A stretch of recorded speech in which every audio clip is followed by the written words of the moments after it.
My sister-in-law can be extremely irritating, and I'm the kind of person who'd rather keep her mouth shut and argue with a broken magpie.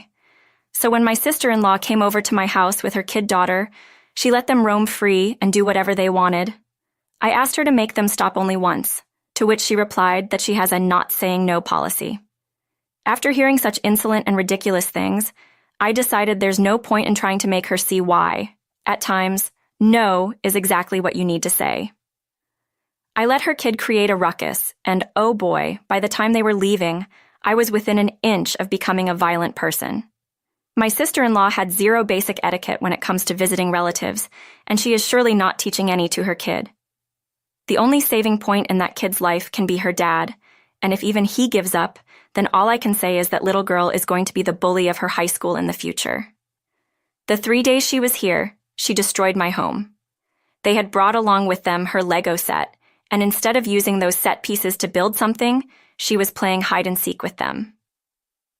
The number of times I've almost broken my foot by stepping on them or tripping is giving me nightmares, and that's not all. She asked her mom if she could use the spare bedsheets in the guest room to play pretend being a ghost, and of course, sister-in-law let her roam around the house.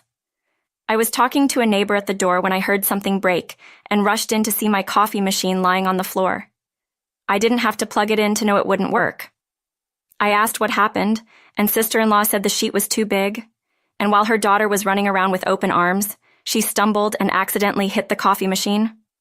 Like, I'm sorry, I didn't get a smaller bedsheet? Was it too much for them to stay in a room with enough space to run around, or not do such stupid things to begin with? I somehow controlled my anger and smiled through my pain because I knew causing a scene would only result in an unnecessary squabble between me and my brother. The next day, I was setting the table for dinner and carrying a pot with soup in it to the table. I specifically told sister-in-law's daughter to stay in the living room because she was running around and playing, and even told my sister-in-law to watch her until I was done with dinner. But of course, once again, they didn't listen, and the daughter ran into me to give me a back hug. Unfortunately, I tripped, and the pot slipped from my hands with soup falling all over the rug. If y'all ever had a rug, you know how hard it is to clean food from it. And even though I washed it instantly with soap, there's a big yellow spot visible on it. I couldn't even shout at the kid because she was just playing, and it was sister-in-law's responsibility to make sure she doesn't run into unsafe places. But I was definitely at my wit's end. I got the opportunity for revenge when the kid saw a promo video of Impractical Jokers while I was surfing what to watch and asked me, "What are impractical jokes?" I told her they are silly pranks that people do on other people, and she asked me what pranks are. So I explained to her how you make a joke out of people you love or are comfortable with, and it's something that shouldn't bother them. I told her it's only done with people you know wouldn't mind you playing a prank, and even told her a few stories of pranks I've pulled or seen other people do. By the time I was done explaining, she was fascinated and asked me if she could do it too. I saw my opportunity and took it. I used sister-in-law's not saying no policy and told her yes, of course she can do them. I then told her in detail about what she could do at her home to prank her parents. That was her last day at my place, and the next day they left. Yesterday, 3 weeks later, I opened the door and found my sister-in-law standing there crying. She was in hysterics, so I invited her in and gave her some water to calm her down. Once she was somewhat quieter, I asked her what happened, and gosh, it was all my fault. Apparently, the kid did pull some pranks, and they were not harmless. I only told her about the ones where you write something on someone's back or use ketchup to pretend to be hurt, but she must have talked to other people because sister-in-law told me how she's been pulling pranks every other day, and she's up to her limits dealing with them. At first, she changed the sugar with salt, and it was just a silly trick they all laughed at while eating. But then she switched sister-in-law's face cream with mayo, and it wasn't fun anymore. But even then, it wasn't too bad because no one was harmed. But last week, she changed my brother's prescription pills with the multivitamins, and sister-in-law took them, thinking she was just taking her vitamins. Next thing they knew, she had to go to the ER with a high fever and lack of breath. It wasn't something life-threatening, but they can't overlook this habit of hers. And my sister-in-law has been trying to tell her it's wrong, and she can't keep doing this, but her daughter isn't listening. She has been throwing tantrums and is giving sister-in-law a hard time because she denied her something for the first time in her life. I was feeling guilty for how I taught her about pranks, but at the same time, I think sister-in-law had it coming because of her ridiculous policy. I managed to calm her down and send her back home, and seeing how she didn't blame me for what's happening in her life, it looks like she doesn't know I taught her kid about pranks. But even if she knew, I don't think I would have apologized because she kind of deserved it. Am I the a-hole for not coming clean and helping her out, or simply for enjoying what's happening? Well, my sister-in-law called today after a week because she found out I was the one who taught that kid about pranks and how to pull them off. To be honest, the ones I taught her weren't even harmful, and even if she had done her worse, they wouldn't hurt a fly. More importantly, I had no idea where she learned about the other one, so I can't completely say it's my fault she did what she did. But sister-in-law wasn't thinking the same way I was, which is not really a surprise for me, seeing how she had a not saying no policy for raising kids, while I have a policy where I do anything to teach them how to behave. Anyway, she started ripping into me the moment I picked her call and didn't stop until I hung up. She didn't give me a chance to put in a word and kept calling me the B word and other names for messing with her kid and being responsible for her almost death, which again is an overstatement, as she told me herself that the doctors categorized her case as an allergic reaction to taking the wrong pills. Anyway, I hung up and turned my phone off so she wouldn't bother me for a while. I need to collect myself and let my anger go before I can talk to her again. I can't really avoid this conversation because if not her, I have to face my brother, which would be worse. It's been a while since I updated, and that's because the last time I tried talking to my sister-in-law, she absolutely refused to listen to a word of reason I said, and kept on asking me to apologize to her. But I was adamant about not saying sorry. It was her upbringing from the start that the kid didn't know what's right or wrong because of her ideals and policies. They destroyed my house, and all I did in return was teach the kid what pranks are. And it's not like she wouldn't have found out about them a few years into the future. I do feel bad for what happened and how my sister-in-law had to be rushed to the ER, but I still wouldn't take the full blame for it. I still believe she had it coming and needed to learn how to say no to her kid. So my sister-in-law told my brother about everything that happened, and he called me to ask me to apologize to his wife. But I was already so mad with my sister-in-law that hearing my brother ask me to say sorry for something that may or may not have been entirely my fault, I lost it. I told him how he needs to look at his own family and kid before asking me to apologize. I told him how that little devil destroyed my house because his wife refused to control her kid, and I deserve an apology too. I still have the stain on my rug which refuses to come out, and I'm pretty sure I'll end up throwing it away. Well, my brother is just as hot-blooded as me, so we ended up arguing, and now none of us are talking. I met my brother today at my parents' house after 7 months of no contact. It was for Thanksgiving, and we were all invited. Our parents didn't know about us fighting, and a Thanksgiving dinner at our parents' house is uncommon, so I didn't think they'd invite my brother too, but they did, and I only found out when I met them there. I guess it was a good thing that we had months of space because we were all calm and collected now and were able to maintain some kind of peace because of our parents forcing us together. We did end up talking to each other, and by the end of the night, both my brother and I apologized to each other for our behavior. But his wife is still mad at me, and I told my brother in clear terms how I wouldn't apologize because it's not my fault what the kid did. And he said that he understands the blame lies with all of us. He also told me how lately he's taking a bigger part in his daughter's upbringing, and has even succeeded in making her understand how she can't get everything she wants. He told me I should come by the house sometime and see for myself the change, but I think I'm going to pass on it. I doubt very much that my sister-in-law would like me there. NTA, not the a-hole. Your sister-in-law's policy is stupid. What you told the kid is something that she would have found out about eventually. NTA. It's not your job to teach the kid what is good or bad. It's the parent's job. And sister-in-law is an a-hole for not saying no to the kid. The only thing that little girl is learning is how to be a bully, and Princess is going to have a hard time adjusting to this world. My housemate John, 22 male, and I, 24 female, met online last year when we were both looking for an apartment. At first, things were great. Our lifestyles are compatible, and we became friends. But then John became very controlling. For example, he got annoyed with the phone case I used because it wasn't good enough. He bothered me to change it for months until I gave in because he bought me a new one that he liked more. He also would be annoyed if I didn't follow his advice, even if I hadn't asked for it in the first place. This behavior worsened until a pattern emerged. John would lose his temper over something minor and yell at me. Then he would cry and apologize. Then months would go by, and it would repeat. I'm so anxious because I'm always walking on eggshells around him. The smallest things make him upset, like opening my bedroom window while he cooked something in the kitchen. John took this as an insult to his cooking somehow.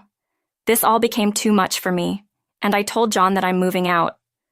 My name isn't on the lease, only John's, so I can leave without consequence. He begged me to reconsider and said that he cannot pay rent on his own. He cried and said that he felt like I didn't value our friendship, and that was why he was so unstable recently. Reluctantly, I agreed to stay for a few more months, but nothing changed. Last week, I approached John again and explained that I am so uncomfortable living here that it is affecting my mental health and making me depressed. I am anxious always now. John got very upset and accused me of ruining things by being depressed. He called me stupid for not seeking help for some personal problems I confided in him a long time ago. I finally had enough and told him that I am moving out, and I no longer care about his ability to pay the rent on his own, and I also no longer want his friendship. I left the house to calm down. When I came back, John was gone. He had left the door unlocked, so I locked it and went to sleep. Well, I woke up later that night to John loudly pounding on the sliding glass patio door next to my bedroom and shouting about me locking him out on purpose. He had climbed the patio about 20 feet off the ground in a rage. Apparently, he hadn't taken his house key when he left earlier, and he was convinced that I locked him out on purpose to mess with him. Instead of calling my phone or ringing a loud doorbell, he decided to climb the patio and bang on the glass door to wake me up. That incident upset me, and I moved out the next morning. Now John is texting me a lot to move back in for one more month while he finds another housemate. I feel bad for him that he cannot pay the rent on his zone and will likely be in trouble with the landlord as a result. But I never want to speak to him again, never mind live with him. Aita, am I the a-hole for moving out and leaving an ex-friend in a bad financial situation? Thanks. NTA. I don't care what John's deal or diagnosis is. The fact he climbed 20 feet off the ground to get to you from the patio instead of calling or ringing the doorbell is absolutely wild. Do not go back. Do not continue speaking to John. Keep your new location whereabouts private. Oh, and change your phone case back to whatever you had before. NTA. Jones sounds completely unhinged and clearly has some issues he needs to work through. You're lucky that you're not on the lease, but on his end, if he couldn't afford it on his own, he should have insisted that you signed it too. This part is kind of his fault. You've done the right thing by leaving that awful environment. Pass go, collect $200, never look back. John was never your friend. He's just a thankfully now ex-housemate you met online who developed some weird, misplaced obsession with you. For context, I'm currently 16, female. Dad moved to a different city for work when I was 7. At the time, I was living in my paternal grandmother's house with her, my mother who worked, and a full-time maid for me because my grandmother was clear about not wanting to attend to a kid all the time. Between the ages of 7 to 9, my grandmother would regularly abuse me, verbally, for being a girl. She had wanted a grandson. She told me she hated my existence, that she wanted me to die, etc., etc. I can fight it. My mother, who confronted my grandmother, who denied it, and so it continued for 2 years. When I was 9, Mom and I shifted to the city Dad was living in, and my grandmother continued to live in our hometown. Not bringing her along was also my mom's way of removing me from that situation. I wasn't close to my dad to begin with, so I told him once, very briefly, about the things my grandmother had said, and he straight up called me a liar and refused to hear more about it. Years passed. I maintained my distance from my grandmother when she visited and rarely interacted with her.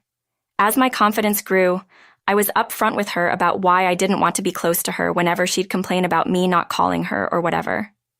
I've never grown to see my dad as a confidant, and we share a somewhat awkward relationship. This year she was diagnosed with cancer, but my dad decided not to disclose the diagnosis to her or treat her since nothing could be done. He had her put on sedatives to the point where she was in a vegetative state, and she died a month later. At her funeral, I actively tried to think of any good memory I shared with her, but I drew a complete blank, so I was very visibly not crying. My dad, on the other hand, was bawling into the shoulders of colleagues he'd invited. It's been 3 months since then. He's been telling everyone about what a warrior she was right to the end, and a bunch of crap that isn't remotely true since she was never a brave woman, and she died not even knowing what she was in the hospital for, because she just blindly trusted my dad to save her. I've been saying nothing out of respect since he lost his mother, but the constant lying and tears that appear only when there's an audience present have been getting on my nerves.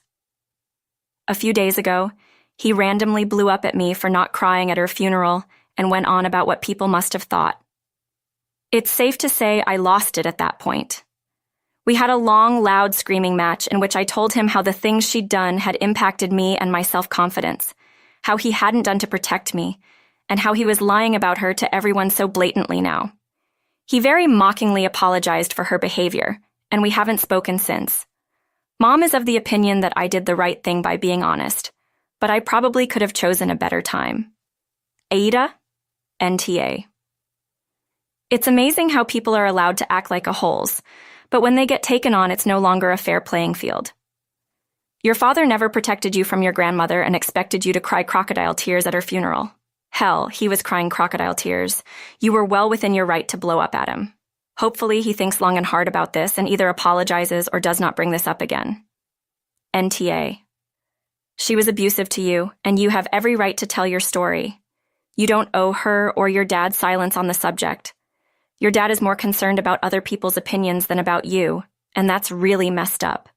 At your age, you probably don't have a lot of options to distance yourself from him yet, but I would be keeping your emotional distance as much as possible. This is trademark behavior from an abusive person. It's very likely that once you move out, you'll start to notice other patterns and realize he carried on her legacy with a different facade. At the very least, he is emotionally neglectful, and that leaves deep wounds. I hope you're okay. You are absolutely NTA here, and I'm honestly really impressed at the way you handled this, especially at your age. You're gonna be fine. NTA. If he's only crying when in front of people and making a big show of it, then he probably didn't care as much as he wants everybody to think.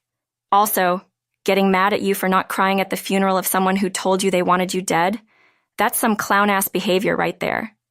Dad sounds like he needs therapy and to step up as an actual dad.